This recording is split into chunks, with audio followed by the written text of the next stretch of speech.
감리교를 세운 두 명의 아주 뛰어난 인물이 있습니다. 조지 휘필드와 요한 웨슬레라고 하는 그런 인물인데요. 둘 다 너무 뛰어난 사람이었는데 그 두 사람을 따르고 추종하는 사람들 가운데에 좀 갈등이 많이 있었습니다. 서로 또 비난하고 서로 불화하는 그런 일들이 점점 늘어나게 되니까 특별히 이제 웨슬리 쪽 사람들이 그 휘필드 목사님을 많이 힘들게 하고 좀 괴롭혔던 것 같아요. 그러니까 휘필드를 따르는 한 분이 언젠가 하루 휘필드 목사님을 찾아와서 이런 질문을 했습니다. 목사님, 우리가 천국에서 웨슬레를 볼 수 있겠습니까? 이렇게 물었다는 거예요. 그러니까 휘필드 목사님이 하는 말이 아마 못 볼 것 같습니다. 이렇게 화들짝 놀랐겠죠. 왜냐하면 그는 너무 거룩하기 때문에 저 예수님 가까이 저 가까이 있을 것이고 우리는 멀리 떨어져서 있을 것이기 때문에 우리는 휘필드 못 만날 것 같아요. 이렇게 말했다는 거예요. 웨슬레를 못 만날 것 같다고. 휘필드 목사님이 그 분쟁하고 또 이런 가운데도 얼마나 겸손했는가, 또 화평을 사랑했는가 하는 것을 느끼게 해주는 그런 한 일화로 전해지고 있습니다. 큰 분파로 나눠져 있었는데 나중엔 하나가 되죠. 언제요? 왜요? 휘필드가 죽을 때 웨슬리 목사님이 와서 내 장례 예배 인도하십시오 이렇게 했거든요. 그리고 자기는 모든 조직 다 안 만들고 다 웨슬레로 이렇게 몰아줘가지고 오늘날 감리교가 웨슬레 이름으로 이렇게 하나로 이렇게 오게 된 이유가 된 것이거든요. 어쨌든 차치하고 그 안에서 우리가 구원의 개념이 뭔가 구원 물론 여기서는 조금 다른 부분이 될 수 있겠지만 이렇게 하나님과 더 가까이 있는 것, 하나님을 누리는 것, 또 하나님과 좀 멀리 있는 것, 뭐 그런 개념으로 우리 설명을 한 거죠. 이해하기 쉽게 우리가 다 그것을 어떻게 다 알 수 있겠습니까? 천국에서의 삶을, 그죠? 오늘 본문에서도 구원을 그런 어떤 거리감으로 우리에게 설명하고 있다는 것이죠. 한번 12절을 우리 한 번만 더 읽어볼까요? 우리 제목을 먼저 한번 따라 읽어봅시다. 한번 따라해 볼까요? 그때는 멀리, 이제는 가까이. 이 말을 설명하려고 합니다. 12절 우리 한번 한 목소리로 여러분들이 좀 큰 소리를 읽어주십시오. 시작. 그때에 너희는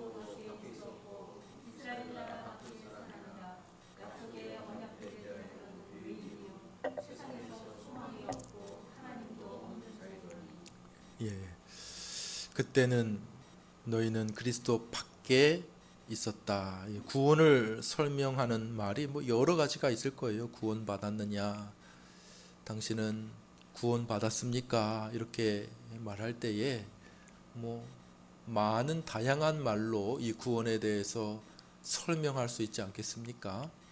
근데 여기에 보면 이제 그리스도 밖에, 그때는 이전에는 그리스도 밖에 있었고 지금은 그리스도 안에 있다, 이런 말로 또 구원을 아주 이렇게 우리가 이해하기 쉬운 개념으로 이렇게 우리에게 설명해 주고 있는 사도 바울을 보게 됩니다. 한마디로 말해서 구원의 핵심은 예수 그리스도라는 거예요. 예수 그리스도 안에 있느냐, 예수 그리스도 밖에 있느냐, 이것이 핵심적인 우리 구원의 문제라고 말씀하고 있는 것이죠. 예전에는 밖에 있었다. 그러나 이제는 그 안에 있게 되었다. 이렇게 사도가 설명하고 있는 것입니다. 이거를 조금 구약적인 배경을 가지고 한번 설명해 보겠습니다. 밖에 있었다, 멀리 있었다, 하나님께 떨어져 있었다, 뭐 이런 설명인 것이죠. 처음에 에덴 동산에서 아담과 하와 첫사람이 죄를 짓기 전에는 하나님과 아주 가까이 있었습니다. 하나님이 에덴 동산을 방문하시면 아담과 하와가 하나님과 교제하고 하나님의 음성을 듣고 또 하나님을 즐거워하고 이렇게 했었습니다. 하나님과 가까운 것이죠. 그러나 뱀의 유혹을 받아서 아담과 하와가 죄를 짓게 되자 어떻게 됩니까? 곧바로 이 사이에 틈이 벌어지게 되고 하나님과의 거리가 멀어지게 됩니다. 먼저 아담과 하와가 동산 뒤로 나무 뒤로 숨습니다. 숲속으로. 하나님이 에덴 동산에 찾아오시지만 그들이 숨습니다. 하나님을 피합니다. 도망칩니다. 뿐만 아니라 하나님도 그들을 멀리 하시죠. 하나님도 그들을 동산에서 내어 쫓으십니다. 가까이 하지 못하도록 동산문을 걸어 잠그죠. 거기다가 불타는 검, 화염검을 이렇게 두셔서 아담과 하와가 동산에 들어오지 못하도록 그 생명나무에 가까이 하지 못하도록 아담과 하와를 멀리 쫓아내시는 것을 보게 됩니다. 이 말은 다시 말해서 죄를 짓자 인간이 하나님 없는 삶, 생명 없는 삶으로 떨어지게 되었다라고 하는 것이죠. 사도 바울은 이방인들, 예수님을 믿지 않았던 사람들, 그런 사람들이 다 이와 같은 상태였다는 거예요. 하나님이 없고 소망도 없고 그리스도 밖에 있고 하나님과의 교제가 없고 하나님을 누리지 못하는 그러한 삶이 모든 이 땅에 태어난 죄인들의 모습이 그와 같다고 설명하고 있는 것입니다. 여러분, 지옥이란 뭘까요? 지옥을 성경에서 여러 가지로 표현을 합니다. 꺼지지 아니하는 불이 있는 곳, 구더기가 있고 이렇게 해서 끊임없는 그 구덩이 속에 고통하고 괴로워하는 그런 지옥을 여러 가지로 지옥의 고통을 설명하지만 지옥은 오늘 설명대로 말하자면 한마디로 말하면 뭡니까? 지옥은 하나님으로부터 영원히 멀어지는 거예요. 하나님으로부터 영원히 단절되는 것. 하나님과의 교제가 완전히 차단되는 것.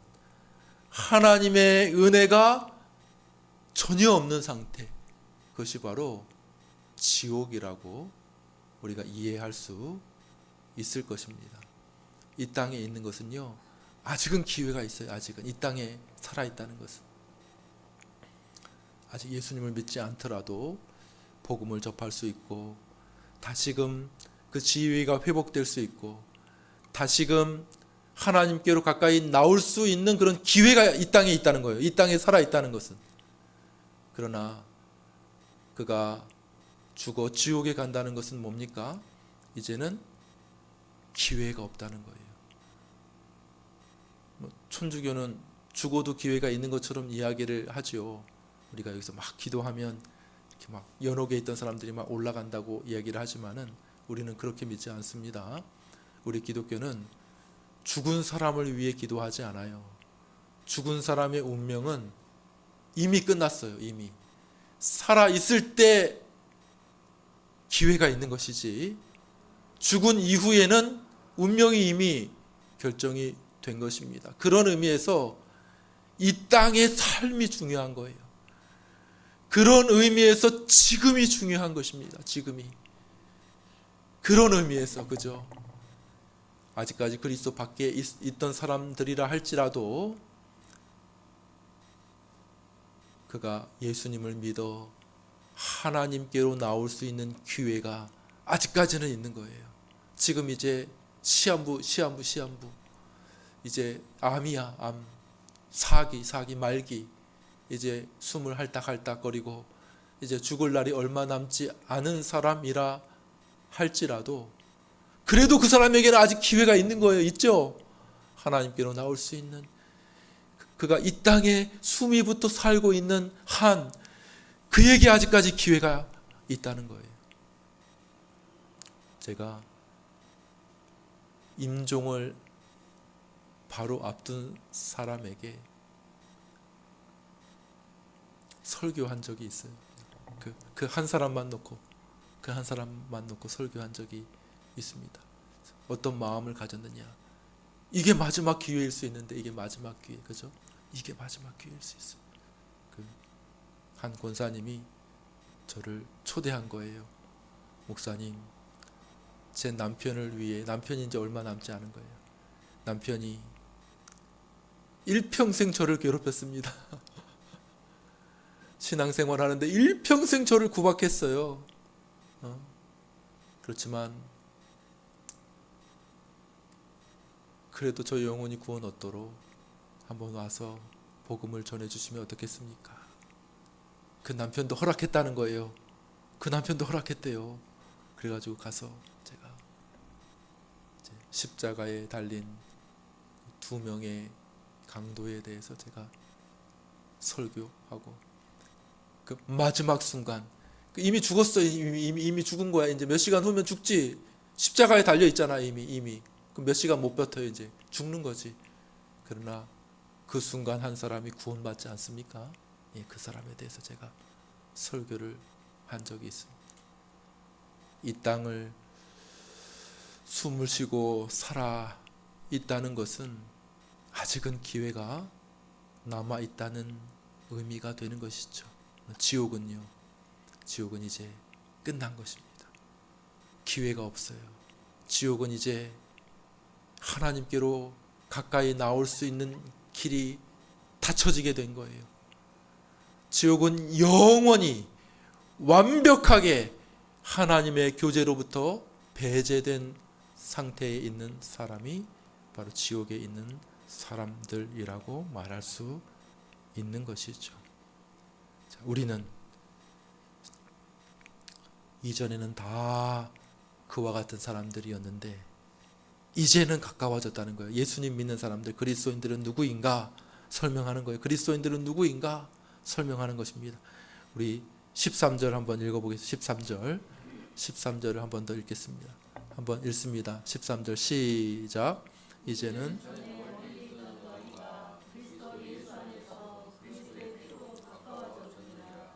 아멘. 예. 그리스도인은 누구인가 설명을 많이 할 수 있겠지만은 여기 설명에 따르면 그리스도인은 이제 하나님과 가까워진 사람이라는 거예요. 이전에는 멀리 있었지만은 이제는 하나님과 가까워진 사람이 바로 그리스도인이다라고 이야기를 합니다. 이해하기 쉽게 그림을 좀 머릿속에 떠올려 드릴게요. 그림. 성소라는 것이 있어요. 성소, 구약의 성전, 성막이라는 것이 이렇게 있습니다. 그렇죠? 성막은 크게 보면 세 부분으로 나눠져 있어요. 세 부분. 첫 번째는 어디냐면 그 성막 안에 이렇게 지성소라는 곳이 있어요. 지성소. 지성소는 뭐냐면 그 말 그대로 지극히 거룩한 장소라는 곳이에요. 거기에는 이렇게 성전의 가장 깊숙한 곳인데 거기에는 다른 건 없고 그냥 언약궤가 있어요. 하나님의 언약궤. 언약궤 안에는 십계명이 들어있죠. 모세가 받았던 그 십계명의 두 돌판이 들어져 있습니다. 언약궤 위에 천사가 날개를 펴고 이렇게 위에 있는 상징하는 그 모습이 있는데 하나님께서 말씀하시기를 내가 그 천사들 그 날개 사이에서 내가 너희를 만나겠다 이렇게 말씀하셨어요.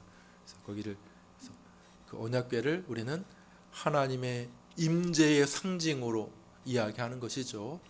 하나님께서 그렇게 말씀하셨어요. 그래서 그 지극히 거룩한 언약궤에 있는 하나님이 임재하는 그 장소를 우리가 지성소라고 하고 지성소 앞에는 이렇게 큰 휘장이 이렇게 쌓여 있어가지고 그 안에는 아무도 들어가지 못합니다.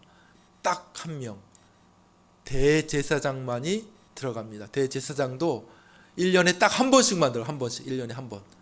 그리고 들어갈 때 어떻게 반드시 제사가 있어야 돼. 제사, 피를 흘려 제사를 드려야만 그 지성소 안에 들어갈 수가 있는 것이죠. 지성소라고 하는 부분. 그 다음에 그 휘장 바깥에 성전이긴 하지만은 그 성소 바깥에 성소라는 게 성소는 이제 제사장들이 거기서 왔다 갔다 할 수 있습니다. 거기에 등불 그런 것들이 있고 제사 기구들이 거기에 이렇게 있는 그런 장소들이 또 있습니다. 그리고 성전 바깥에는 뭐가 있냐면 뜰이 있어요. 성전에 뜰이 있어. 거기에는 일반 백성들도 왔다 갔다 하고 거기서 이제 그 제물 같은 거 가져오면 거기서 또 이제 하나님께 제사 드리고 하는 그런 일이 있습니다. 그 다음에 그게 이제 성전이에요. 그게 성전. 근데 성전 담 바깥에 펜스 바깥에 또 하나가 있어요. 뭐냐면 이방인의 뜰이라는 곳이 있어요. 이방인의 뜰. 이방인들이 거기 있는 거예요. 바깥에. 성전 완전히 배제된 곳에 하나님과의 그 관계가 배제된 곳에 제사하고 전혀 상관없는 그 바깥에 이방인들이 있다는 것이죠. 여기서 말하는 것이 바로 그것이죠. 너희는 이전에 그리스도 바깥에 하나님도 없고 소망이 없는 그런 자였다라고 하는 것이죠. 하지만 그리스도인들은 어떤 사람이냐? 그리스도는 이제 예수님으로 말미암아 하나님께 가까이 나온 사람이 바로 그리스도인이라고 말하고 있는 것입니다. 우리 히브리서 4장 16절을 한번 읽어보겠습니다. 히브리서 4장 16절 여러분들이 큰 소리로 한번 읽어보십시오. 시작. 그러므로 때를 따라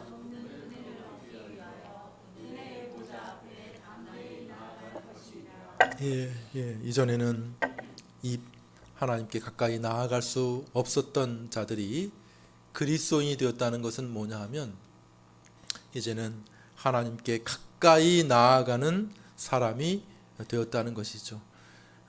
예전에는 여러 가지로 막고 있었어요. 뭐 펜스도 있고 뭐 여러 가지 성전도 있고 그 휘장도 있고 그래서 하나님의 그 시은좌 은혜의 장소 그 임재의 장소로 감히 나아갈 수 없었던 사람들이 이제 그리스도인이 되었다는 것은 뭐냐면 이제는 담대하게 하나님의 보좌 앞으로 그 은혜의 보좌 앞으로 하나님과의 교제의 자리로 담대하게 나아갈 수 있게 된 줄로 믿으시기를 바랍니다. 근데 어떻게 그렇게 되었는가? 무엇이 그 멀리 있었던 자들, 저 밖에 머물러 있었던 자들이 어떻게 이제 하나님께로 가까이 나오게 되었는가? 이게 핵심이에요. 이게 구원의 핵심 아닙니까? 이게 제일 중요한 것 아니겠습니까? 제일 중요한 거. 어떻게 우리가 하나님께로 감히 나아갈 수 없는 죄인들이 어떻게 하나님께로 가까이 나아가게 되었는가? 이 부분이 아주 핵심이에요. 제일 중요한 부분 아니겠습니까? 먼저 부정적으로 설명해 보겠습니다. 부정적으로. 어떤 사람들은 우리가 어떻게 하면 하나님께로 가까이 나아갈 수 있는가라고 말하기를 우리가 착하게 살면 우리가 여러 선한 일들을 하면 우리가 하나님께로 나아갈 수 있지 않겠느냐 이렇게 생각을 합니다. 우리가 좋은 직장을 얻으려면 뭘 해야 되겠습니까? 좋은 직장 얻으려면 여러 가지 자격증도 따고 좋은 스펙도 쌓고 좋은 경력 같은 것들을 이렇게 해야 이력서를 그렇게 그럴듯하게 잘 채워야 우리가 좋은 직장을 얻을 수 있지 않겠습니까? 그러나 구원은 전혀 다른 문제라는 거예요. 구원은 우리가 뭘 했는가, 우리가 그동안 어떤 일들을 했는가 하는 것과는 전혀 상관이 없다는 거예요. 불교의 개념과는 많이 다릅니다. 어떤 공덕을 쌓고 어떤 선행을 많이 쌓고 그런 것으로 우리가 어떤 득도하고 어떤 열반에 이르고 우리가 어떤 극락왕생하게 되는 그런 것과 기독교는 처음부터 구원의 개념이 완전히 달라요. 이번 주 중에 기독교가 아니라 불교의 아주 중요한 인물이 스스로 그를 이제 뭐라고 하더라? 소신공양이라고 하더만요. 소신공양이 뭐냐니까 자신의 몸을 공양했다는 거예요. 공양. 그러니까 자신의 몸을. 예? 그러니까 그래서 건물과 함께 자기를 불태웠어요. 불태워서 그게 아주 굉장히 유명한 사람이죠. 막 대통령까지 가서 훈장을 주고 그 문화체육부 관광 그 장관이 훈장을 줬잖아요. 훈장 최고 훈장. 뭐 공이 많다고 해서 예? 그래서 이렇게 한 일이 있었습니다. 그래서 의문이 많이 가는 거예요. 왜 그 사람이 그렇게 했을까 의문을 하는데 모르겠습니다. 뭐 미화해서 이렇게 평가를 하겠죠. 많은 이렇게 그 돌을 닦고 깨달음을 얻은 가운데 이제 이 세상이 아무것도 아닌 것이 됐다는 거예요. 절대 세상으로 이제 나아가려고 이제 이 세상에 스스로 연을 정리했다. 뭐 이렇게 평가를 하더라고요. 근데 기독교는 다르죠. 기독교는 다른 종교들은 하나님께로 내가 이렇게 나갈까 저렇게 나갈까 여러 가지 다양한 방법을 씁니다. 어디에서? 나로부터. 그 방법에는 뭐 헤아릴 수도 없이 많은 방법이 있어요. 착하게 사는 것도 있고 뭐 아니면 뭐 벽을 보고 10년을 참선을 하는 것도 있고 그죠? 돌을 닦는 것도 있고 뭐 아니면 뭐 어떤 사람은 해골 바가지에 있는 물을 먹다가 득도한 사람도 있어요. 득도. 야 밤에 먹었는데 시원하다. 야 너무 좋아. 아침에 일어나보니까 해골 바가지에 있는 물이었어. 그래가지고 야 이거 아니다. 이게 깨달음이 왔어. 그걸 모를 때는 그렇게 시원하고 좋았는데 야 깨달음. 그러니까 자기가 곰곰이 생각해보고 경험하다 보니까 깨달음이 있어. 어떤 경험이 있어. 체험이 있어. 그래가지고 하나님께로 나아갈 수 있다. 이렇게 사람들이 생각을 하죠. 뭐 기독교 큰 범위 안에서 중세의 기독교라고 말하는 카톨릭 안에서도 많은 참선, 묵상, 자기 자신을 비우기, 자신을 포기하고 더 바닥에 낮아지는 삶, 뭐 이런 걸로 해가지고 하나님께로 이렇게 나아갈 수 있다. 이렇게 득도의 개념으로 사람들이 생각을 하는 경우가 있습니다. 성경은 우리가 하나님께로 나아갈 수 있는 방법은 그런 것이 아니라고 이야기를 하고 있습니다. 어떻게 나아갈까요? 어떻게?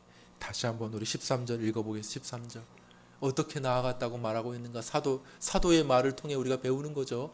13절 한번 큰 소리로 여러분들이 이제는 시작. 이제는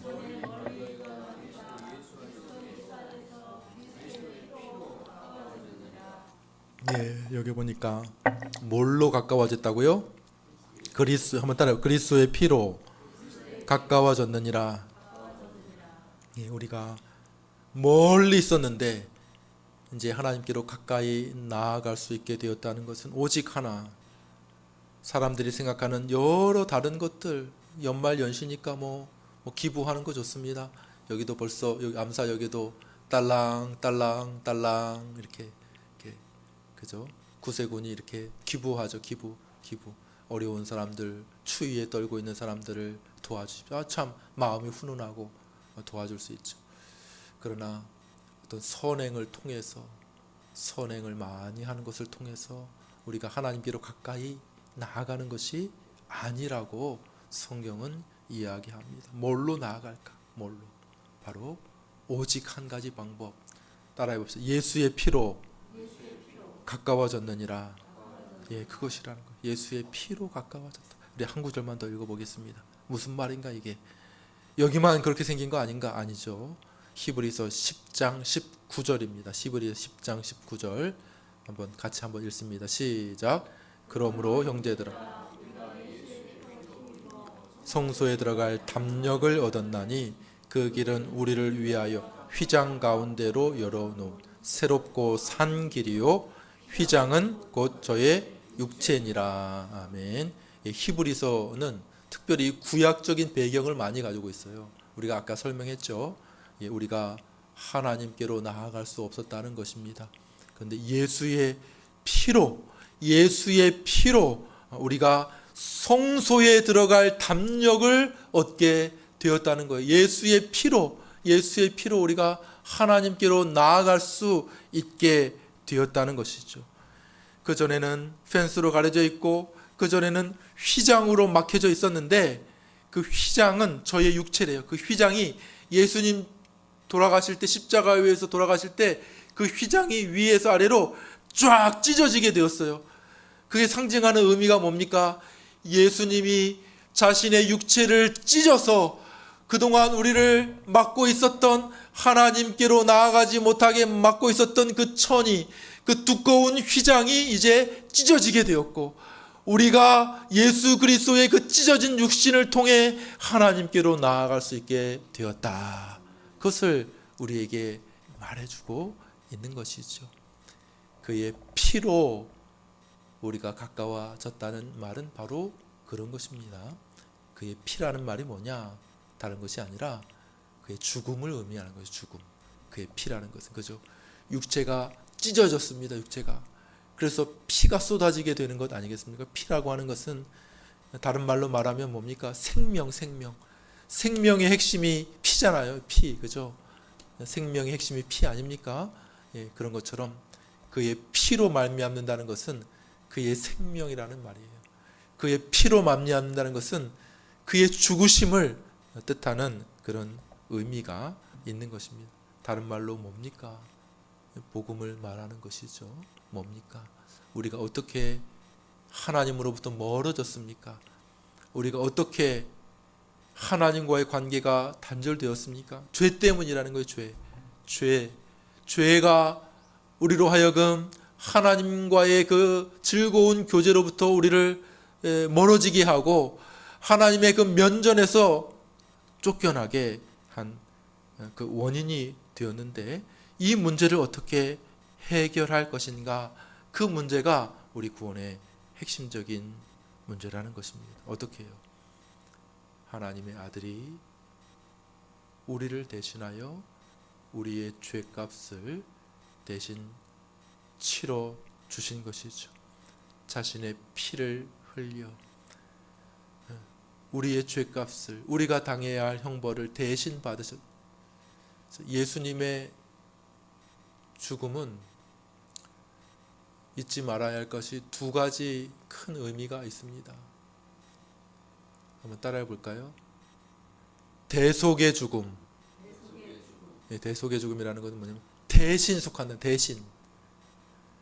또 하나 우리가 잊지 말아야 될 것은 예수님의 죽음은, 다시 한번 따라해 봅시다. 형벌적 죽음. 예수님의 죽음은 형벌 당한 거예요. 형벌. 예수님의 죽음은 그냥 우리를 감동시키기 위해 죽은 게 아니라 형벌을 당했다고 하는 것이죠. 그것은 뭐냐? 바로 하나님의 구원의 방식을 우리에게 말해 주는 것입니다. 하나님의 구원의 방법이 뭔데요? 하나님은 죄를 반드시 심판하셔야 되는데 하나님의 아들이 우리를 대신해 이 땅에 오셨어요. 그래서 우리가 받아야 할 죄의 형벌을 대신 지시고 대신 감당하셨다는 것이죠. 예수님이 십자가에 죽으신 것은 그냥 겉으로 보면 사람들이 그렇게 한 것 같아요. 사람들이 배신하고 예수님을 팔고 어떤 정치적인 그런 이유가 있어가지고 아이고 이랬다가는 우리 민족 다 망한다. 가룟 유다가 팔고, 또 군인들이 무도하게 예수님 괴롭히고 찌르고 채찍질하고 정치인들이 그렇게 하고 이렇게 한 것으로 생각이 될 수 있지만은, 그러나 사실은 그 모든 것이 하나님의 손길이었다는 거예요. 하나님의 손. 하나님이 우리를 구원하기 위해 그 아들을 이 땅에 보내주시고 우리를 대신하여 우리가 당해야 할 죄값을 대신 갚도록 해 주셨다는 것이죠. 한번 따라해 볼까요? 나의 하나님, 나의 하나님 어찌하여 나를 버리셨나이까. 예, 누가 버리셨어요? 누가? 어찌하여? 하나님. 다른 사람 말하는 게 아니잖아요. 하나님, 나의 하나님, 나의 하나님, my God, my God, 왜 저를 버리셨습니까? 하나님이 버리셨다는 거예요. 예수님이 십자가 위에서 이야기하고 있지 않습니까?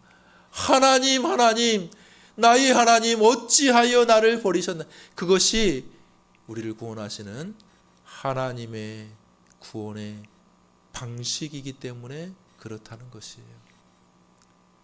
우리를 위해 그 죄값을 당하시고, 우리를 위해 형벌을 받으시고, 우리를 위해 버림받으셨어요. 예수님이 버림받으셨어요. 왜 나를 버리십니까? 왜? 이유가 뭐예요? 우리를 가까이 오게 하기 위해. 예수님 믿고 하나님의 백성이 된 자녀들을 하나님께로 가까이 오게 하기 위하여, 휘장은 그의 육체니라, 그 육체를 찢어 그 피를 흘려 하나님께로 가까이 오게 하기 위하여 하나님께서 그 아들을 버리셨다는 거예요. 나의 하나님 어찌하여, 왜 나를 버리셨습니까? 할 때도 하나님 너무 괴로우시겠지만은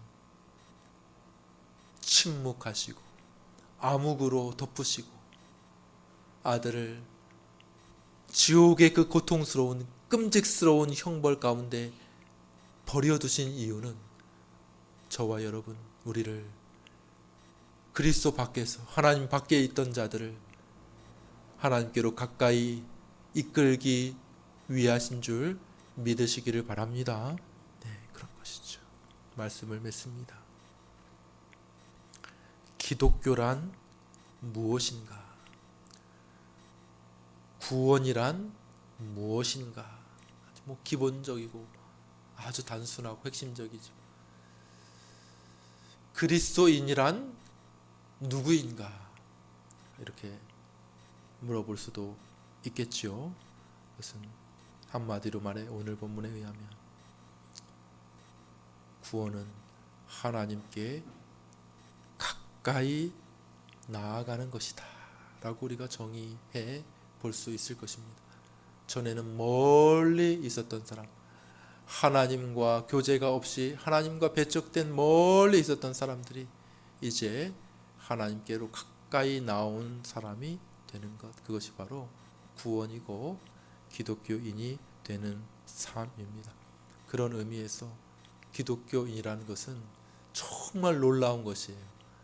기독교인이 된다는 것은 정말 놀라운 변화가 생긴 것입니다.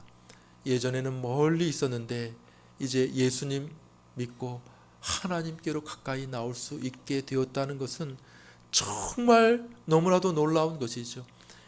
반대로 이해하면 됩니다. 예전에는 소망도 없고, 예전에는 언약도 없고, 예전에는 하나님도 없는 자이더니 이제는 어떻게 되었다는 거예요? 이제는 완전히 반대. 이제는 언약이 있고, 이제는 소망도 있고, 이제는 하나님도 있는 삶이 된 줄로 믿으시기를 바랍니다.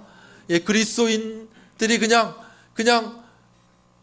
그리스도인이 되었다는 것이 그냥 뭐 어떤 우리의 행동, 우리의 어떤 예배, 뭐 어떤 뭐 이런 것 교회 나오게 됐다 뭐 이런 정도가 아니라 완전히 변화된 삶이 되었다고 하는 그런 의미가 되는 것이죠.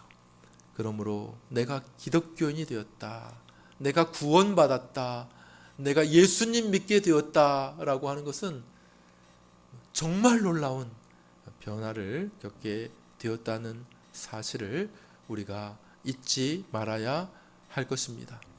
그러므로 이 세상 사람들과 똑같이 살아서는 안 되겠죠. 이 세상 사람들처럼 살고, 이 세상 사람들처럼 기뻐하고, 이 세상 사람들처럼 불안해하고, 이 세상 사람들처럼 슬퍼하고 걱정하고, 이런 삶이어서는 안 될 것입니다. 기독교인은 완전히 변화된 사람이죠. 이제는 그리스도의 피로 말미암아 하나님께로 가까이 나오게 된 사람인 줄 믿으시기를 바랍니다. 예수님으로 예수 그리스도의 그 놀라운 보혈의 공로로 말미암아 이제 하나님 없었던 사람이 하나님 있는 사람이 되었고, 천국의 소망이 없었던 사람이 소망을 가지게 되었고, 그 안에 기쁨을 가지게 된 사람이 바로 우리들이니 하나님의 자녀답게 하나님과 교제하며 하나님 앞에 살아가는 우리 모두가 되어야 할 것입니다. 두 번째, 우리 한 번 더 정리할 때 뭡니까? 우리가 예수의 피로 하나님께로 나아가게 되었어요. 우리가 예수의 피로 하나님과 가까워지게 되었어요. 그러므로 우리의 예배 그리고 우리의 기도 모든 것이 예수 그리스도를 붙잡는 것이 되어야 할 줄로 믿습니다. 여러분들 이 예배는 처음부터 끝까지 다 예수의 피로 물들인 그런 예배가 되어야 되는 것이에요. 우리가 이 예배는 특별히 하나님께로 가까이 나오는 것 아니겠습니까? 그렇죠? 예배라는 것은 물론 우리가 살아가는 현장 속에서 우리의 가정 속에서도 하나님이 계시지만은 특별한 의미에서 예배는 공적으로 하나님께로 가까이 나오는 행위입니다. 그죠? 그럴 때 우리가 어떻게 해야 되겠어요? 이 예배가 무엇으로 가까워져요? 한번 따라해요. 예수의 피로 가까워졌느니라. 그러므로 그냥 지난주 했으니까 한 대로 똑같이 하자 이렇게 하는 것이 아니라, 우리가 예수의 피가 아니라면 아무리 예배의 자리로 나온다 하더라도 하나님께 가까이 갈 수가 없는 것이죠. 여러분 정말 하나님을 누리고 하나님을 가까이 여러분 옆에 두고 싶고 정말 하나님께서 주시는 은혜를 맛보고 싶다고 하면 어떻게 해야 돼요? 오늘도 예수의 피로 가까워졌느니라 하는 것이 여러분의 삶이 되어야 할 줄로 믿습니다. 이 예배의 때에 처음부터 끝까지 예수의 피 때문에 하나님께로 나아갑니다. 나는 아무 자격 없습니다. 나는 아무 선함 없습니다. 나는 아무 능력 없습니다. 오직 예수의 피의 공로를 의지하여 하나님께 나아갑니다. 나를 받아 주옵소서. 이것이 바로 우리가 모든 예배 때 해야 하는 일이 되는 것이죠. 우리가 기도할 때도 마찬가지입니다. 기도할 때 누구의 이름으로 기도해요? 한번 따라해보세요. 예수님 이름으로 기도합니다. 이게 뭡니까? 맨 마지막에 그냥 형식적으로 예수님 이름으로 기도합니다라고 얘기하는 게 아니고, 우리의 모든 기도의 정신 처음부터 끝까지 내가 하나님 앞에 기도할 수 있게 된 것 무엇 때문일까? 나 같은 죄인이 하나님 앞에 나와서 무엇을 간구한다고 어떻게 그런 일이 있을 수 있는가? 바로 예수 그리스도의 피 때문에 가까워지게 된 거예요. 그의 피로 말미암아 성소에 들어갈 담력을 얻게 되었다. 내가 하나님 앞에 나아갈 수 있을까? 나 그동안 잘못한 거 너무 많은데 어떻게 내가 하나님 앞에 나아갈 수 있지? 아이고, 나의 한 주간의 삶이 너무 부끄러워. 아이고, 오늘도 예배 드릴 수 있을까? 아이고, 잘못한 거 너무나도 많은데, 하나님 잊고 살았는데, 죄도 많이 지었는데. 그렇게 사단이 우리를 공격하고 우리의 양심도 부끄러울 때에 우리가 어떻게 하나님께 가까이 나아갈 수 있습니까? 예수의 피로 가까워졌느니라. 예수님의 피를 의지하는 것이죠. 그의 공로를 의지하는 것이죠. 그를 더 의지하는 것입니다. 그러므로 성도는 성숙하면 성숙할수록 아이고, 나 할 수 있어, 나 할 수 있어, 나는 자신 있어, 이렇게 하는 것이 아니라, 성도는 성숙하면 성숙할수록 어떻게 되느냐? 나는 아무것도 아닌데, 나는 아무것도 아닌데, 예수님 때문에 내가 하나님께 나아갈 수 있습니다. 나는 오직 예수님만을 의지합니다. 목사도 장로도 권사도 누구도 오직 그가 성숙하면 성숙할수록 나 때문이 아니라 오직 예수님으로 인하여 하나님 나를 받아 주시옵소서.